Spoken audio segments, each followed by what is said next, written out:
Mobilisation générale, il y a 100 ans, jour pour jour, le 1er août 1914, à 16 heures précisément, le son du tocsin résonnait dans les villes et villages. Un peu partout en France, on commémorait aujourd'hui cet épisode tragique de notre histoire. De jeunes hommes entre 21 et 40 ans disaient adieu à leur famille pour rejoindre des casernements militaires proches des frontières de l'Est.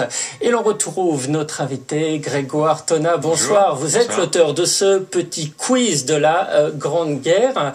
On va y revenir dans un instant, mais d'un mot d'abord, pourquoi le tocsin il y a 100 ans? Pourquoi le tocsin? Parce que le 1er août 1914, en fait, le gouvernement français donc lance l'ordre de mobilisation générale, on est le premier, et donc il télégraphie aux préfectures de France cet ordre-là, les préfectures le relayent au niveau des mairies, mais on est en août, et donc en août, à cette époque-là, il faut se rappeler que la France est quand même en grande partie agricole. Les hommes ne sont pas dans les villages, mais ils sont dans les champs en train de faire les moissons. Donc le seul moyen de prévenir les hommes dans les champs qui font les moissons, c'est le tocsin, et qui évidemment en général n'annonce que des mauvaises nouvelles. Voilà.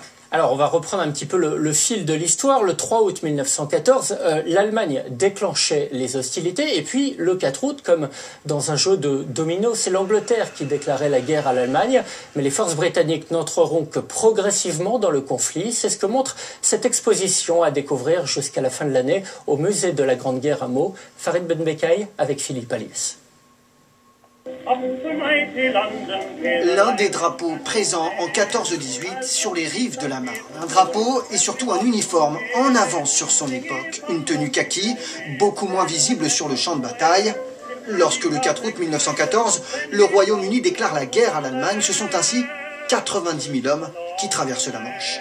90 000 hommes vont avoir un rôle essentiel, notamment au cours de la bataille de la Marne, où ils vont faire la jonction entre les deux armées françaises. Et donc du coup, on part de ce paradoxe, cet empire gigantesque qui ne peut mettre à disposition du conflit que 90 000 hommes, et qui, au fur et à mesure, après des mois et des années, va complètement s'étoffer, notamment via l'appel aux volontaires de Kitchener.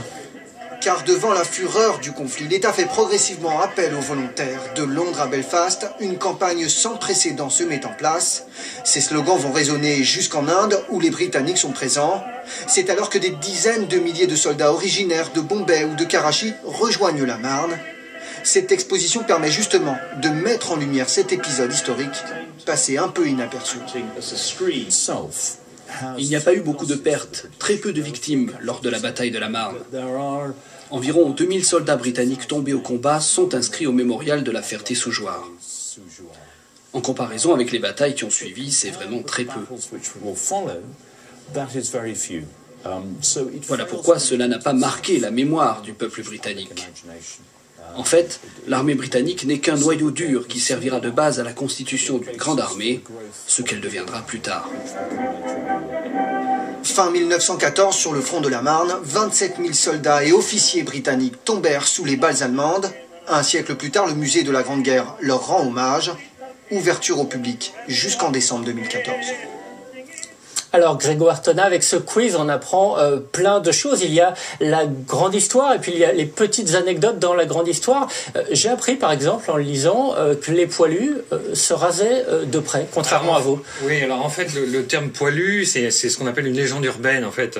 On pense que les poilus sont des hommes qui se négligent au front, ce qui n'est pas du tout le cas, pour une raison très simple. Si on porte la moustache à cette époque-là, puisque c'est la mode, dès 1915 et avec les premières attaques au gaz ou pour réagir on crée les masques à gaz, il est vivement peu recommandé d'avoir la barbe, parce qu'il faut faire l'étanchéité, il faut que ce soit hermétique. Donc les hommes se rasent, un homme au front se rase, même si c'est difficile, parce qu'il n'y a pas d'eau courante évidemment dans une tranchée, mais on fait cet effort-là, parce que derrière, c'est une question de vie ou de mort. Moins anecdotique, on apprend aussi qu'il reste des traces dans Paris des bombardements allemands de l'époque.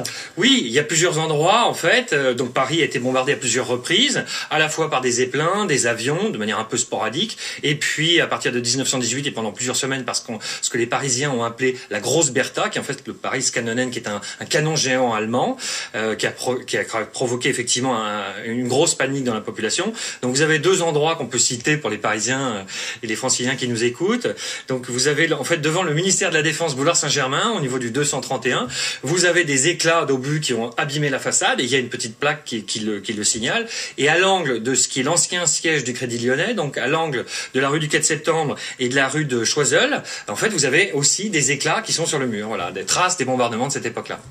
Vous n'êtes pas historien de profession, il faut le dire, seulement un grand passionné.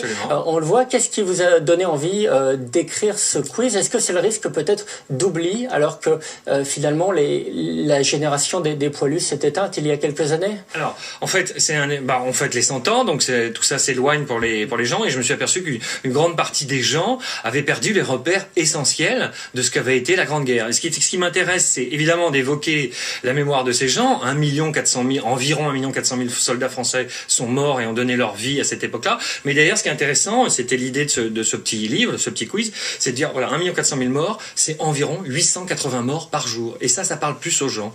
Et 880 hommes qui donnent leur vie tous les jours, voilà. Donc, et puis ce côté ludique et à la fois pédagogique permet de rentrer dans un sujet qui, après tout, n'est pas facile, parce que c'est la guerre, c'est pas drôle, et qui est loin. Voilà. Merci Grégoire Tonnat. Je rappelle donc que vous êtes l'auteur de ce petit quiz de la Grande Guerre aux éditions Pierre de Taillac. Et puis